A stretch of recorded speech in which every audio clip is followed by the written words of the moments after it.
Assalamualaikum warahmatullahi wabarakatuh. Nama saya Muhammad Barlian Rahman dengan NIM 16012113131 dari kelas TK 4502. Di video ini saya akan membahas tentang akulturasi dan asimilasi budaya di Indonesia. Kita mulai dari akulturasi dulu. Jadi apa itu akulturasi? Menurut Bapak Kuncharaningrat, akulturasi adalah pengaruh atau masuknya unsur-unsur kebudayaan asing dalam kebudayaan suatu masyarakat sehingga menciptakan keragaman sekaligus inovasi untuk merespon kekurangan serta perkembangan zaman. Ada beberapa hal yang mendukung terjadinya akulturasi, diantaranya ada dari faktor internal dan faktor eksternal. Faktor internalnya bertambah dan berkurangnya penduduk, konflik yang terjadi, adanya penemuan dan penyempurnaan ide dan alat yang diterapkan dalam kehidupan masyarakat, dan revolusi. Faktor eksternalnya ada perangan, perubahan alam, dan difusi kebudayaan lain. Tahapan akulturasi dimulai dari bagaimana budaya asing masuk dalam masyarakat setempat. Misalnya saja pada saat zaman penjajahan di Indonesia, yang dimana bangsa Indonesia mulai menerima banyak unsur budaya asing, dan karena masuknya budaya asing ini masuk melalui proses yang memaksa, akulturasi budaya memakan waktu yang relatif lama. Berbeda dengan zaman sekarang yang dimana proses akulturasi yang terjadi relatif cepat karena masuknya tanpa paksaan dan damai, misalnya saja melalui media massa seperti televisi dan internet.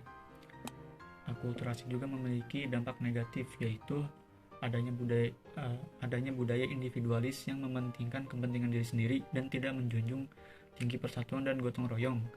Yang kedua, melupakan budaya asli, dan yang terakhir, menghilangnya tata krama dan sopan santun. Salah satu contoh akulturasi budaya yang ada di Indonesia adalah Masjid Cipaganti yang terdapat di Bandung, Jawa Barat, yang merupakan akulturasi dari budaya Jawa dan Eropa. Masjid Cipaganti ini berletak di Jalan RAA Wiranata Kusuma nomor 85 yang dulu bernama Jalan Cipaganti.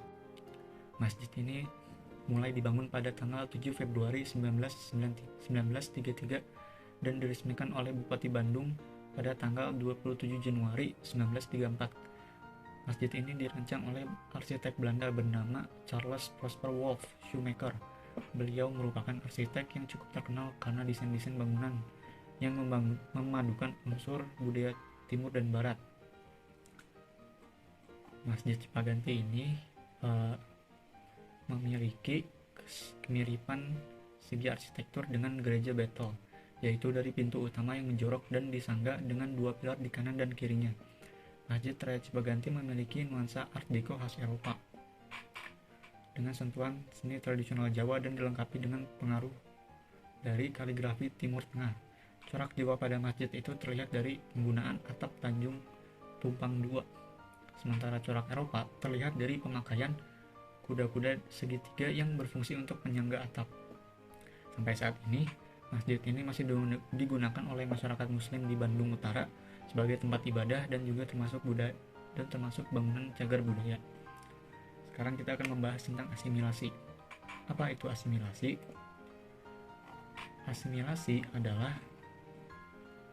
Asimilasi menurut Kuncharaningrat adalah suatu proses sosial yang terjadi pada berbagai golongan manusia dengan latar belakang kebudayaan yang berbeda setelah mereka bergaul secara intensif, sehingga sifat khas dan unsur-unsur kebudayaan golongan itu masing-masing berubah menjadi unsur-unsur kebudayaan campuran.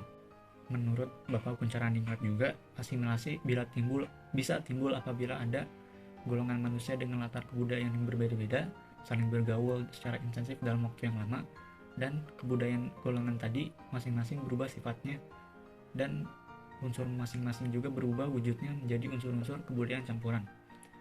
Masyarakat apa yang mengalami asimilasi? Masyarakat majemuk yang mengalami pergaulan antar individu dan kelompok secara intensif dan dalam waktu yang relatif lama.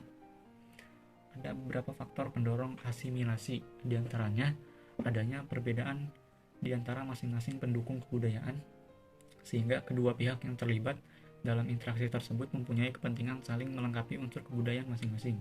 Yang kedua, adanya sikap menghargai budaya dan orang asing yang mau mengakui kelebihan dan kekurangan unsur kebudayaan masing-masing dalam proses interaksi sosial. Yang ketiga, sikap keterbukaan pihak yang berkuasa untuk memberikan akses yang seluas-luasnya dalam bidang pelayanan kesehatan, pendidikan, dan kesejahteraan rakyat bagi kelompok masyarakat pendatang atau minoritas. Yang keempat, adanya perkawinan campuran antara masyarakat setempat dengan masyarakat asing. Dan yang terakhir, adanya persamaan unsur-unsur kebudayaan dalam kelompok masyarakat asing dan penduduk setempat sehingga menyebabkan warga masyarakat kedua kelompok tersebut merasa memiliki satu sama lain.